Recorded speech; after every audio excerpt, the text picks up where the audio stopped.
안녕하세요. 여성을 위한 여성 변호사 안기옥입니다.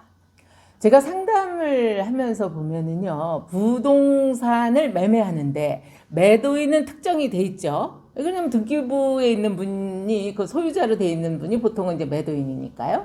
그런데 부동산 그 매매계약서 매수인란에 보면 홍길동하고 매수인 한 명이 적혀 있고 그 옆에 외 1인 혹은 뭐 외 2인 이렇게 적혀 있을 때가 있어요. 그런데 왜 1인 왜 2인이 이름도 없고 주민번호도 없고 전화번호도 없고 아무것도 없이 그냥 왜 1인 2인이 돼 있을 때 이게 누굴까 하고 궁금해지죠. 네.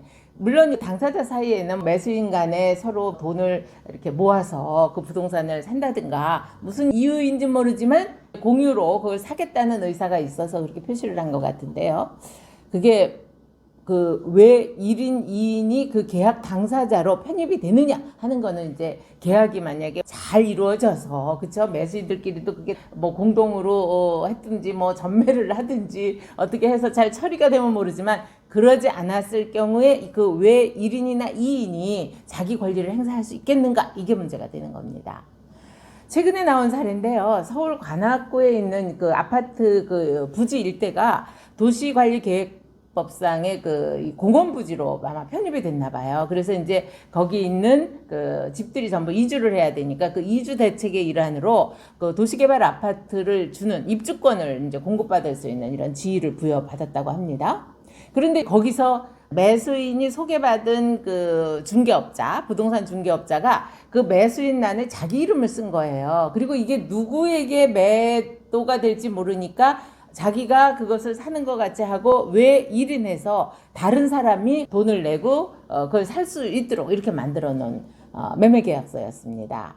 그런데 이게 전매하고 이러는 게 안 되거든요. 그러다 보니 원고하고 그 특정되어 있는 부동산 업자하고 사이에 이 매매계약을 무효로 하는 이런 소송이 벌어졌고 그로부터 샀던 왜 1인이 돈은 다 됐고 그러니까 매매계약이 무효가 되니까 어떻게 돼요? 이 왜 1인으로 있는 그러니까 이 부동산 계약서에는 특정되어 있지 않은 불특정한 누구가 계약금 내놔라 하고 반환 청구를 한 겁니다.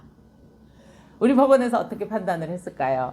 물론 내심의 의사는 뭐 그 원고가 그 매수인으로 되어 있는 부동산 중개업자하고 사이에 뭐가 거래가 있었다고 하는 것은 밝혀져 있지만 이렇게 불특정한 이름으로 되어 있는 이 사람을 원고로 볼 수는 없다라고 판결을 한 겁니다. 그렇게 되니까 어떻게 돼요? 매수인으로 되어 있는 부동산 업자하고 둘 사이에 해결하는 것은 변론으로 해도 이 매수인 왜 1인으로 되어 있는 사람이 그 매도인으로 되어 있는 사람에게 직접 자기 권리를 행사할 수 없다 하는 겁니다. 우리가 항상 그 계약서를 쓴다라고 하는 것은 뭡니까? 나중에 법률 분쟁이 생겼을 때 그것은 일흥의 증거 자료로 쓰이는 거거든요. 그렇죠?